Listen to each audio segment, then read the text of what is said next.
त्याच्यासाठी कामाला पण लागलो पाहिजे. शिवसैनिकांच्या मनात भावना काय राष्ट्रवादीचा मुख्यमंत्री व्हावा किंवा काँग्रेसचा व्हावा असं थोडं असणार आहे. शिवसेनेच्या प्रत्येक शिवसैनिकांना शिंदे साहेबच मुख्यमंत्री व्हावं असं वाटणार आहे आणि ते साहजिक आहे. त्याच्यात काही मला नाही वाटत काही कोणाला अडचण निर्माण होईल. भाऊ महाराष्ट्रात विदर्भाचे मुख्यमंत्री असताना सुद्धा रोज शेतकऱ्यांच्या आत्महत्या होत आहे. काय झालं आहे? सरकारचं फेल्युअर म्हणता येईल की विदर्भाच्या शेतकऱ्या फेल्युअर म्हटल्यापेक्षा त्याला वेगळ्या दृष्टिकोनातून पाहणं फार गरजेचं आहे.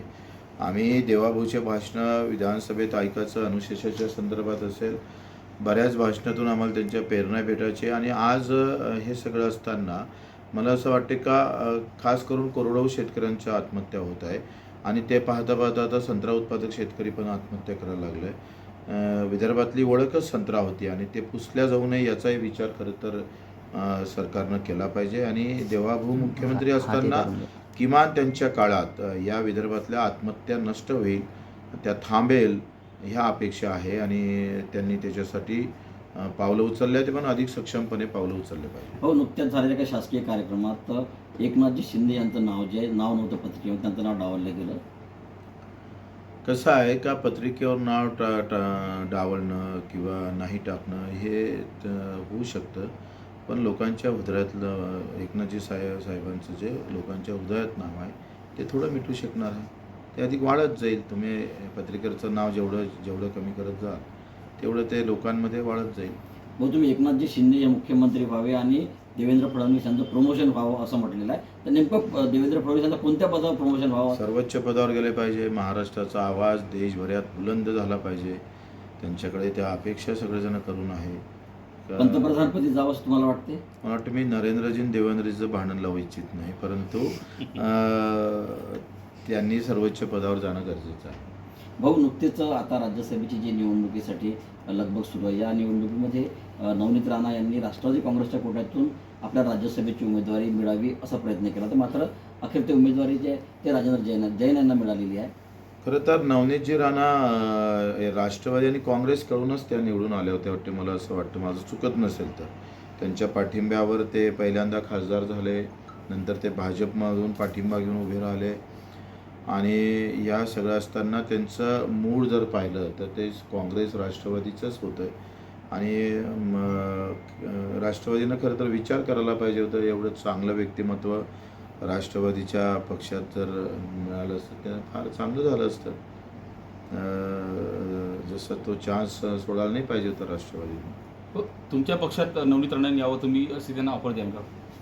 शिवसेना काय हरकत आहे? आम्हाला तर काय शिंदे साहेबांच्या मुख्यमंत्रीसाठी आम्ही कोणाला पण घ्यायला तयार आहोत. आम्ही 2 पावलं मागं घेऊ, पण सगळे जे असे चांगले व्यक्तिमत्व आहे त्यांना घेऊ आपण.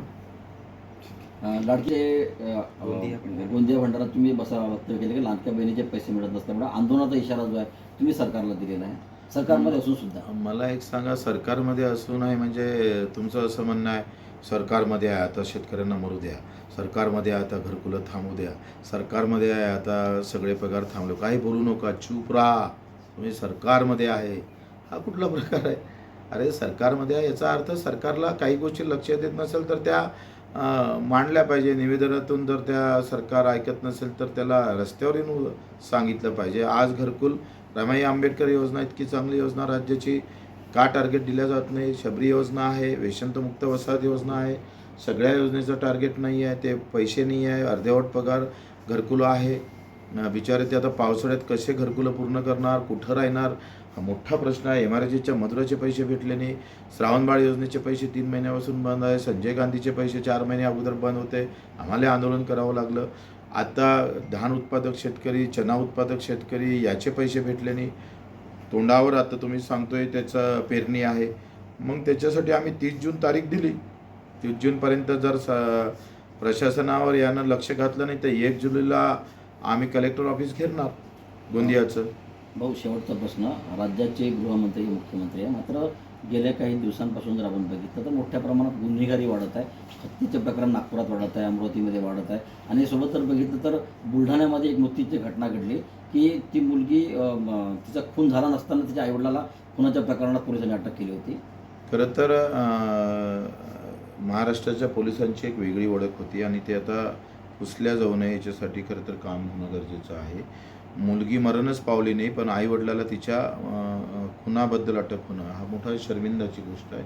एखाद्या पिक्चरमध्ये दाखवलं जाणार नाही असा सीन जर इथं घडत असेल, अशा घटना प्रत्यक्षात घडत असेल तर हे दुर्दैवाची गोष्ट आहे. मला वाटते देवाभाऊ सक्षम आहे आणि या सगळ्या गोष्टीकडे लक्ष घालेल. नाही, यामुळे विरोधक म्हणतात की गृहमंत्रीपद हे वेगळ्या व्यक्तीकडे असावं. आता विरोधकांचं मत आहे, काय बोलणार, त्यांना त्यांच्या काळात काय चांगलं होतं ते पाहिलं पाहिजे ना. विरोधकांनी फार चांगलं काम केलं असतं तर मग ह्या गोष्टी आल्या कशाला असतं. ओके.